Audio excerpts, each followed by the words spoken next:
लोगों को ज़रूरत पड़ती है कि उनकी पहले बाईपास सर्जरी हो रही है और उनको कुछ सालों बाद स्टेंट्स की ज़रूरत पड़ी। अब एक आर्टरी में ब्लॉकेज होने के लिए किसी के चेस्ट को ओपन करना थोड़ा गंभीर ऑपरेशन हो सकता है, तो क्यों ना हम एक स्टेंट डाल के उसको फिक्स कर दें। अब जो वेन ग्राफ्ट्स होते हैं उनको दोबारा खोलना काफ़ी टेक्निकली मुश्किल होता है, उसका रिस्क भी ज़्यादा होता है। जो ब्लड वेसल होती है RCA या फिर कभी कभी सर्कमफ्लेक्स, वो हार्ट के पीछे से आती है, तो ज़रूरी नहीं है कि जो सर्जन है वो वहां तक पहुंच पाए इतना डीप। तो सर्जन देख के बता सकता है कि इस ब्लड वेसल को मैं बाईपास नहीं कर पाऊंगी या नहीं कर पाऊंगा। नमस्कार फ्रेंड्स, आज हम बात करेंगे एक बहुत ही इंपॉर्टेंट क्वेश्चन पर। कुछ लोगों को बाईपास और स्टेंट दोनों की जरूरत क्यों पड़ती है।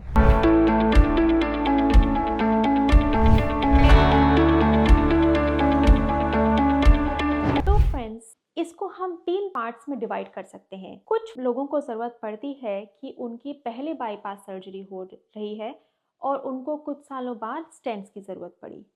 कुछ लोगों में उल्टा होता है कि पहले उनको स्टेंट्स डाले गए थे और कुछ सालों बाद उनको सर्जरी की जरूरत पड़ी। और तीसरी कैटेगरी होती है कि एक ही साथ डॉक्टर ने रेकमेंड किया कि इस ब्लड वेसल में हम स्टेंट डाल देंगे और बाकी ब्लड वेसल में हम सर्जरी कर देंगे। तो फ्रेंड्स, इन तीनों को हम डिटेल में समझते हैं। जो हमारी पहली कैटेगरी है, वो एक पेशेंट ऐसा हो सकता है कि जब वो पहले साल में आया, उनको ब्लॉकेज था और हार्ट में जो 3 ब्लड वेसल मेजर होते हैं, RCA, LAD और सर्कमफ्लेक्स, हो सकता है उनको एक में ब्लॉकेज रहा हो। अब एक आर्टरी में ब्लॉकेज होने के लिए हम ये समझते हैं कि किसी के चेस्ट को ओपन करना थोड़ा गंभीर ऑपरेशन हो सकता है, तो क्यों ना हम एक स्टेंट डाल के उसको फिक्स कर दें और उससे मामला सॉल्व हो जाएगा और पेशेंट को एक बड़ी सर्जरी की ज़रूरत नहीं पड़ेगी। लेकिन मान लीजिए कुछ सालों बाद, जैसे कि हम जानते हैं कि एक स्टेंट के फेलियर के चांस रहते हैं 5 to 10%। तो अगर मान लीजिए कुछ सालों बाद उस स्टेंट में ब्लॉकेज हो गया और साथ ही साथ जो दूसरे ब्लड वेसल हैं उसमें भी नया ब्लॉकेज हो गया, तो अगर एंजियोग्राफी में पाया गया कुछ साल बाद कि अब 2-3 ब्लॉकेजेस हो गए हैं और हमें काफ़ी सारे स्टेंट्स डालने पड़ेंगे, साथ ही साथ अगर पेशेंट यंग हो, मतलब कि स्टेंट फिर से ब्लॉक होने के चांस हो, तो हम रेकमेंड करेंगे कि इन मल्टीपल ब्लॉकेजेस के लिए आप सर्जरी को कंसिडर करें। क्योंकि कई बार जो ग्राफ्ट होता है, स्पेशली जो लीमा ग्राफ्ट होता है, आपके अंदर की जो एक ब्लड वेसल होती है उसको हम ग्राफ्ट की तरह यूज करें, स्पेशली डायबिटिक्स में, तो पाया गया है कि उसके ब्लॉक होने के चांसेस मिनिमल रहते हैं। ओवर लाइफ टाइम वो ब्लड वेसल जीवित रहता है और ब्लॉक नहीं होता। तो अगर किसी को मल्टीपल ब्लॉकेजेस हैं, स्पेशली अगर ऑलरेडी दिखा चुकी है उसकी बॉडी कि वो स्टेंट्स को रिजेक्ट करती है, मतलब स्टेंट में एक ब्लॉकेज हो चुका है और अब हमारे सामने वो सिचुएशन है कि अब अगर हमें काफ़ी सारे स्टेंट्स डालने पड़ेंगे, इसका मतलब आगे जाके उस पेशेंट को फिर से स्टेंट का ब्लॉकेज होने का चांस रहेगा। तो हम कहते हैं कि भले ही हमने आपका स्टेंट डाला था, अब आप एक सर्जरी को कंसिडर करिए और अगर आप स्ट्रॉन्ग हैं, फिट हैं सर्जरी के लिए, तो सर्जरी करवाइए ताकि आपको लॉन्ग टर्म बेनिफिट ज़्यादा मिलेगा। अब हम बात करते हैं दूसरे सिचुएशन कि किसी को पहले बाईपास सर्जरी हो चुकी है, जैसे कि मान लीजिए किसी को ग्राफ्ट्स लग चुके हैं तीनों ब्लड वेसल्स में, RCA, LAD और सर्कमफ्लेक्स में। अब मान लीजिए कि 10 साल बाद पेशेंट को फिर से चेस्ट पेन हो रहा है, वो हमारे पास आता है, तो अगर हमें एंजियोग्राफी में मिला कि 4 ग्राफ्ट्स में से 2 ग्राफ्ट बंद हो चुके हैं। यूजुअली जो ग्राफ्ट बंद होते हैं वो होते हैं वीनस कॉन्ड्यूइट्स, मतलब कि वेन के जो ग्राफ्ट लिए जाते हैं वो ज्यादातर बंद होते हैं, अगर बंद होते हैं तो। अब जो वेन ग्राफ्ट्स होते हैं उनको दोबारा खोलना काफ़ी टेक्निकली मुश्किल होता है और उसका रिस्क भी ज़्यादा होता है। और साथ ही साथ अगर कोई वेन ग्राफ्ट ब्लॉक हो चुका है तो उसका दोबारा ब्लॉक होने का भी रिस्क बहुत ज़्यादा रहता है। इसलिए ऐसे सिचुएशन में हम कोशिश करते हैं कि अगर वेन ग्राफ्ट किसी के ब्लॉक हो गए हैं, पेशेंट के खुद की जो RCA, LAD या सर्कमफ्लेक्स थी, हम उसको ओपन करें। अब आप समझ सकते हैं वो ब्लॉकेज थोड़ा ओल्ड रहता है तो प्रोसीजर का रिस्क थोड़ा सा ज़्यादा रहता है उसमें।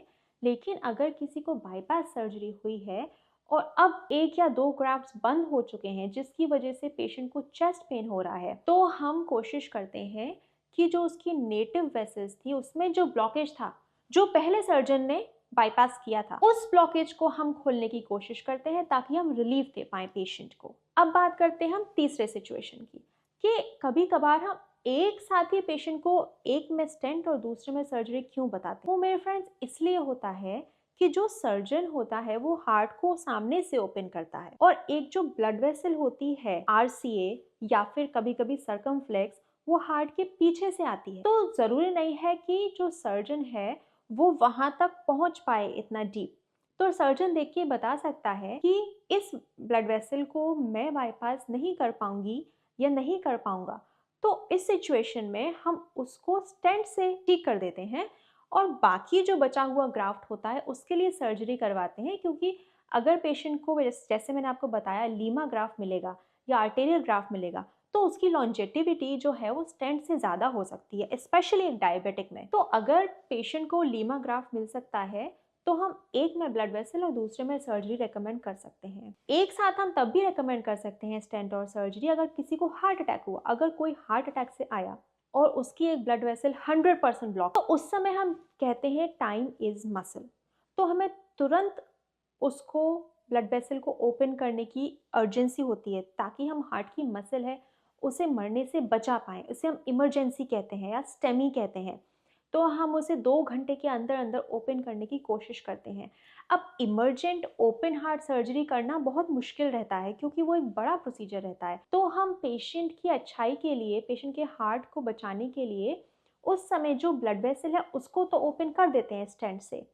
अब मान लीजिए कि बाकी के ब्लड वेसल्स में भी काफ़ी सारे ब्लॉकेजेस हो, तो हमें पेशेंट को 3-4 स्टेंट देने पड़ेंगे। तो इस सिचुएशन में भी हम क्या करते हैं कि जो मेजर ब्लड वेसल होता है जिसे अर्जेंटली करना होता है, हम स्टेंट से खोल देते हैं। और अगर पेशेंट को काफ़ी सारे और ब्लॉकेजेस होते हैं जिसमें बहुत सारे स्टेंट डालने पड़ेंगे, और बहुत सारे स्टेंट डालने का मतलब है कि ब्लॉकेजेस फ्यूचर में चांस भी ज़्यादा हो जाएंगे। तो स्पेशली अगर वो पेशेंट डायबिटिक हो, क्योंकि डायबिटिक पेशेंट्स में स्टेंट के ब्लॉकेज होने के चांस ज़्यादा रहते हैं, तो हम ये रेकमेंड करेंगे कि आप बाकी सारे ब्लॉकेजेस के लिए सर्जरी करवा लीजिए, ताकि आपको एक लॉन्ग टर्म बेनिफिट रहे। तो फ्रेंड्स, आई होप कि आपको इस डिस्कशन से थोड़ी क्लैरिटी मिली होगी कि ऐसा क्यों होता है कि स्टेंट और बाईपास सर्जरी एक ही पेशेंट में करवानी पड़ सकती है। ये थोड़ा कॉम्प्लिकेटेड टॉपिक है, बट आई होप कि मैं थोड़ी सी क्लैरिटी दे पाई होंगी आपको इस बारे में। अगर आपके पास मेरे लिए और भी कोई प्रश्न है कार्डियोलॉजी से रिलेटेड, तो please feel free to comment and like and subscribe my channel. Thank you.